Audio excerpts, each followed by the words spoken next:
Cinquième point. 1 Jean 1, 9. Fais la différence entre l'esprit et la chair, ainsi tu pourras dire à la chair, si tu veux le faire, fais-le, mais sans moi. Si un jour ta chair te sollicite de suivre une mauvaise voie, dis-lui, toi, vas-y, mais sans moi. Si elle te demande de commettre le péché, demande-lui de le faire sans toi. C'est ainsi que tu te rendras compte que ce n'est pas la chair qui dirige ta vie, mais c'est ton esprit qui est le seul maître à bord. Une nette différence entre ta chair et ton esprit doit être faite. En effet, la chair ou le vieil homme est poussé vers toutes sortes de mal. L'impudicité, l'ivrognerie, l'homosexualité, l'adultère, le divorce, etc., tandis que l'esprit régénéré en Christ est poussé vers l'adoration, la sainteté et la pureté. Lorsque la chair réclame des choses, pour qu'elle sache que ce n'est pas elle qui domine. Dis-lui, ça va ma chair, si tu veux, fais-le, mais sans moi. Si tu restes à la maison, la chair ira-t-elle dans une boîte de nuit? Ce que la chair réclame n'est pas ce que demande l'esprit. En toi, il y a deux natures, il y a la nature adamique déchue, et il y a la nouvelle nature de Dieu en Christ. Elles sont en guerre perpétuelle. Tu dois savoir que ta vraie nature est celle que tu as acquise en Jésus-Christ, lequel t'a régénéré le jour où tu l'as reçu comme ton Seigneur et ton Sauveur. Voilà pourquoi il convient de nourrir ce nouvel homme au moyen de la méditation des Écritures et de la prière, afin qu'il soit en mesure de dominer sur le vieil homme. Et quand ce dernier réclamera de pécher, tu pourras alors lui dire, tu vas le faire, mais sans moi. Il ne le fera jamais parce que celui qui domine en toi, ce n'est pas la chair, mais l'esprit. Sixième point. Avec une foi parfaite, sois capable de recevoir le pardon de Dieu, afin de t'envoler à nouveau vers les hauteurs de la sainteté. Beaucoup de croyants n'arrivent pas à vivre dans la sainteté et à vaincre la tentation, parce que lorsqu'ils tombent dans le péché, ils n'arrivent pas à croire que Dieu leur a pardonné. Alors que la Bible dit, si nous confessons nos péchés, il est juste et fidèle pour nous les pardonner. 1 Jean 1, 9. 7 fois le juste tombe, 7 fois il se relève. Proverbe 24, 16. Ceci n'est pas un encouragement au péché, mais la Bible dit que la grâce surabonde là où le péché a abondé. Romains 6, 1. Pécherions-nous pour cela? Loin de nous cette pensée. Lorsque tu es tombé dans la boue, tu dois en sortir. Sinon tu y vivras.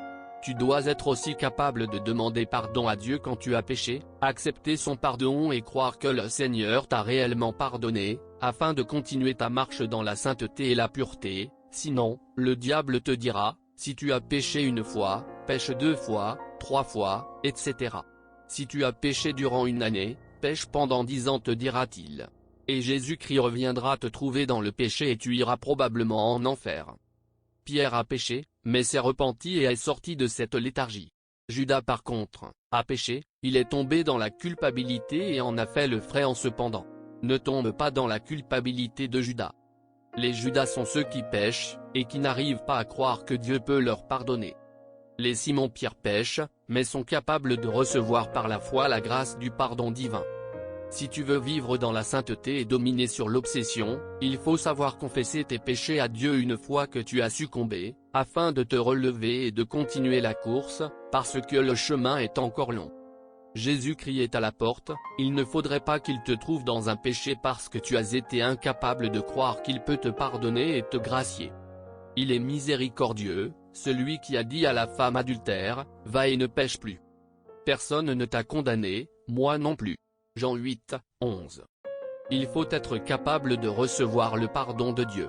C'est aussi un péché de l'incrédulité que de refuser son pardon, alors qu'il te l'a offert. Le péché, ce n'est pas seulement la magie, l'occultisme, l'idolâtrie ou la drogue, mais c'est aussi l'incrédulité. Lorsque Dieu t'offre son pardon, après ta repentance, et que tu ne le reçois pas, en continuant de te culpabiliser, c'est bien là aussi un péché. Septième point. La tentation est une sollicitation, et non une imposition. Tant que ta volonté s'oppose à une chose, le péché n'aura pas lieu. Lorsque tu es tenté, sache que la tentation n'est pas une imposition, mais une sollicitation. Le diable te sollicite, mais ne t'impose pas de tomber dans le péché. Beaucoup d'hommes et femmes tombent généralement dans le péché parce qu'ils pensent qu'il leur est imposé, alors que le péché n'est qu'une sollicitation. Le diable est un tentateur et un séducteur. Il sollicite, sans pour autant t'imposer. C'est donc ta volonté qui peut lui dire « non ». Dieu t'a créé à son image et à sa ressemblance, et t'a doté d'une volonté souveraine capable de dire oui, mais aussi de dire non. Lorsque le péché se couche à la porte de ton cœur, tu peux la lui ouvrir ou la fermer. Lorsque le diable rôde autour de toi, ce n'est pas qu'il doit entrer, tu peux lui ouvrir la porte tout comme tu peux la lui fermer. Le péché, l'obsession et la tentation constituent une forme de sollicitation, et non une imposition. C'est ainsi que tu peux dire non, je ne le ferai pas, car ta volonté est libre de suivre Dieu ou de suivre le diable, de faire le bien ou de faire le mal. Lorsque tu as Christ dans ta vie, ta volonté devient libre. Ainsi quand le mal se tient devant ta porte, ne dis plus que c'est une imposition, car ce n'est qu'une sollicitation. Tu devrais donc dire: on me sollicite vers le mal, je suis sollicité et non pas obligé de faire le mal. Joseph n'était pas obligé de coucher avec la femme de Potiphar, quand bien même celle-ci était sa patronne. Il avait toujours la possibilité de dire non, et c'est ce qu'il fit. Il se retrouva en prison à cause de cela, mais Dieu demeura avec lui.